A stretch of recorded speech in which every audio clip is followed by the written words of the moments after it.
Syracuse Orange are on to the Sweet 16. This is very similar to what they did in 2016 and 2018. 2016 as a 10 seed, 2018 as an 11 seed. They are now 9-2 when they are a double-digit seed, all in these 3 years. 2016, they went 4-1 as they reached the Final Four.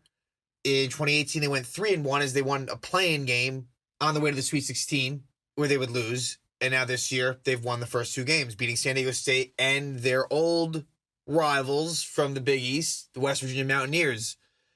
This game started out looking like the San Diego State game. It was an impressive beginning for Syracuse, and the defense was tremendous. So let's jump right into it.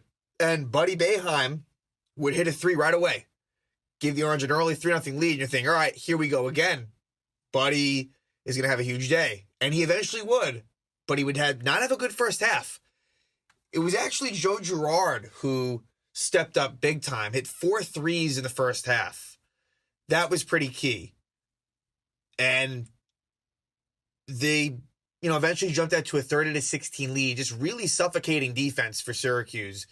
And again, we would see Alan Griffin start the game. He did hit a 3, so he was on the board, but he did not play much tonight. He's just Robert Braswell at this point in time just gives them a better all-around game. I mean, sure, Griffin is more of a point scorer, no question about that, but Braswell is more trusted on defense in terms of getting rebounds and just better positioning. And it's not as if Braswell doesn't have the ability to shoot the ball. He wasn't great tonight, but he eventually would make a very big three-pointer. Griffin would not play a whole lot.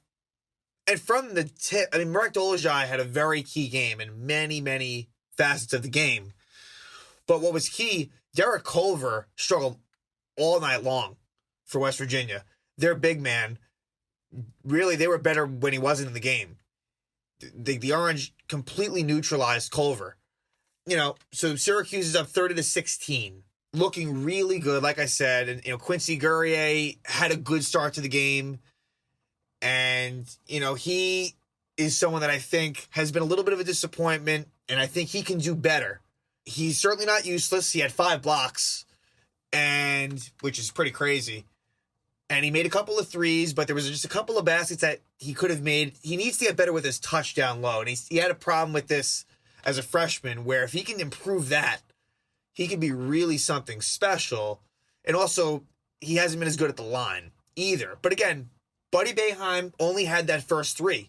That was his 3 points for the whole first half. But yet Syracuse was still doing a really good job. And unfortunately, they would only end up being up by 6 at half. And that was a disappointment. West Virginia kind of went on a run at the end of the half. And what was even more unfortunate was that Marek Dolezaj picked up his 3rd foul at the end of the half. So the first foul was a bad turnover by Boeheim, which led to Marek taking his first foul. And that was an understandable one. At that point, he had no fouls, and it was later in the half. The second one, he was a little bit too aggressive. And then the third one, I thought that, Jim Boeheim probably should have left him out of the game at that point, but they brought him in because they had an offensive possession. So they ended up not scoring on that, and then on the way back down on defense, he takes a foul. So unfortunately, big 3rd foul on Dolezaj, who again, kind of a jack-of-all-trades guy. He definitely can frustrate the hell out of you in terms of taking pretty moronic fouls and ill-advised ones at times, but he is really crucial to what they do. Without him, they would be in trouble. So like I said, Syracuse is up 6 at half. Buddy hasn't done a whole lot. Girard, give him credit. He would make those 4 threes. He would not really do much of anything in the second half. That would be it for him. Guerrier kind of cooled off a bit in the second half as well. But West Virginia would eventually make a run. Be it the second half, kind of back and forth. But Buddy all of a sudden is getting going. He's starting to hit threes. Also, Sean McNeil for West Virginia, he's starting to hit threes as well. And that was crucial. And, Syracuse also limited Miles McBride, who had been having a really good season, had a really big game previously, and he didn't do a whole lot. Again, it was McNeil that was a problem for Syracuse. So they were kind of trading threes back and forth, and Marek picks up his 4th foul. fairly early in the second half. And I can't remember exactly when what led to that, but I don't remember it being a smart foul by Marek, considering he had 3. So he's taken out of the game, and Jesse Edwards comes in, and Edwards was not very good today. Just defensively, kind of all over the place, just didn't like his game. You could tell when he was in there, it was a problem. So Boeheim brings Dolezaj back in with 4 fouls with a lot of time left. It must have been like around like the 12-minute break and they were just hoping that he wouldn't take another foul, and he actually wouldn't. He would play the rest of the game, which was critical. So about midway through the second half, West Virginia takes the lead. So they were able to overcome that deficit, that 14-point deficit in the first half, and take the lead. It was short-lived. Buddy Boeheim was so critical in making some key, not just 3-pointers, but some key, jump shots. Just he's become so much better at handling the ball. And in the second half, you would see a little bit more of Kadari Richmond as well, and he would play a big factor at the end. Dolezaj, again, he was key. The game becomes tied again with about 6 to 7 minutes left, and Dolezaj would make a couple of key free throws. Boeheim continues. Again, Boeheim really has just become such a leader on this team, making big shots.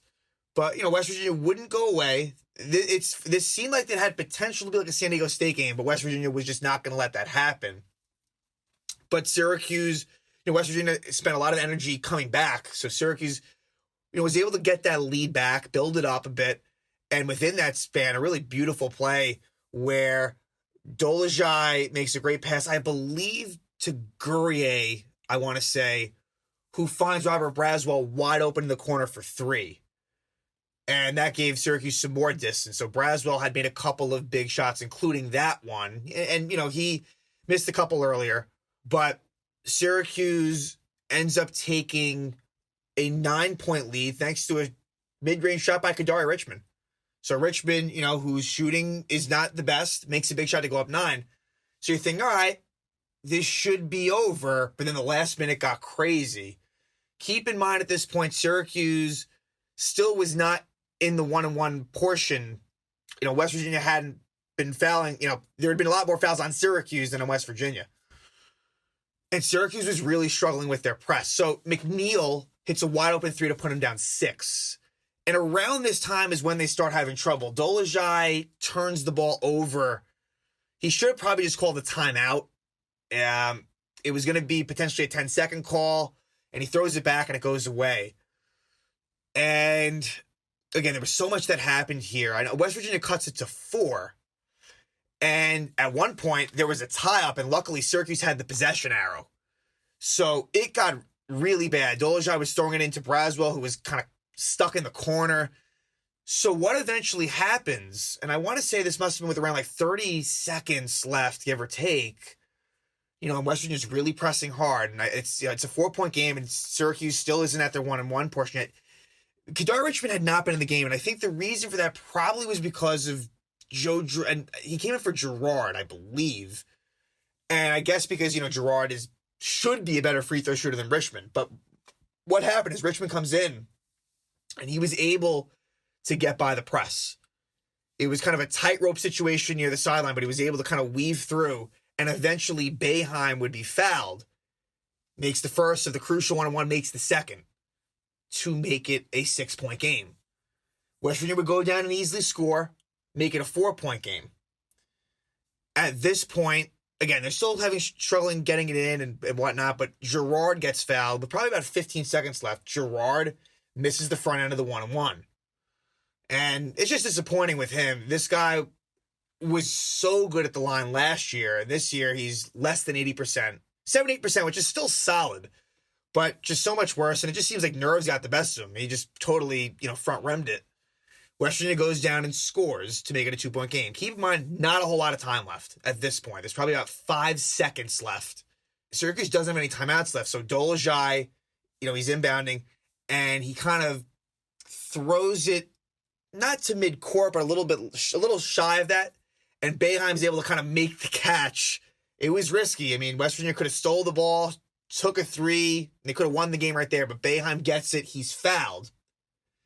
And that was huge just in and of itself. So at this point, there's like 2-3 seconds left. He makes the first to put him up 3, misses the second. There's not much time left. West Virginia gets the ball. They pass it to a teammate, and they call it travel. I mean, they would have had to have chucked up a crazy 3. It was unlikely to happen, but Syracuse hangs on. It got a little bit nerve-wracking at the end. They blew a really big lead.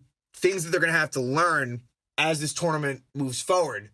But Syracuse moves on. Again, Buddy Boeheim, just 25 points, no big deal. And give Jim Boeheim credit as well. He deserves it because especially these Syracuse teams that at times, they did not look like a tournament team this year, here they are in the Sweet 16, and they earned it. Beating good San Diego State and West Virginia teams. It's not like, an upset happened. They are earning their way through, and that will continue. They were going to play the winner of Rutgers-Houston. And I wasn't sure what would have been a better matchup. You could kind of go either way. Syracuse played Rutgers this year and lost. Keep in mind, though, Buddy Boeheim was out for that game, and I believe that Geo Baker was out for Rutgers as well. So Rutgers totally choked that game. Totally choked it away. They had a big lead late, some missed dunks, some just sloppy play. And really the biggest thing was they just totally took the air out of the ball. They waited until, the end of the shot clock. They just weren't playing aggressive. They were playing not to lose the whole time, and they eventually blew the game. So Syracuse will be playing the 2 seed from the Midwest region, the Houston Cougars.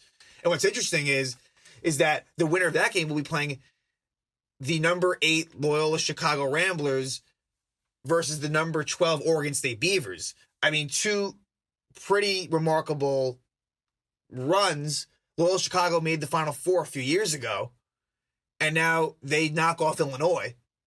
Sort of like their big brother, I guess you want to call it. Illinois, the Big Ten team, and Loyola Chicago, not as well known, but they should be. So they are no slouch. Then Oregon State wins the Pac-12 tournament. That was what they call a bid steal. They were not going to make the tournament as an at-large team. They had to win the tournament. They somehow did, and they've continued to play well. They beat Tennessee and Oklahoma State. So it's a weird, just in general, the tournament's weird, but this specific bracket, Houston, who is a 2 seed, right? But, we'll see. I think Syracuse, teams that haven't seen Syracuse, we've seen have problems, certainly with San Diego State and to certainly a lesser degree, but true, West Virginia. So we'll see what happens. That's going to be the late game Saturday. That's going to be about a 10 o'clock tip-off. And Syracuse seems to be playing a lot of those late games. So we'll see what happens. It's exciting that the Orange are on to the Sweet 16. They do it again. And I certainly think that they have a chance to maybe win a few more games. We'll see. And this has been such an exciting tournament, and it's, made up and more for it not having taken place last year. So, Syracuse, Houston, Saturday night. I'll talk to you then.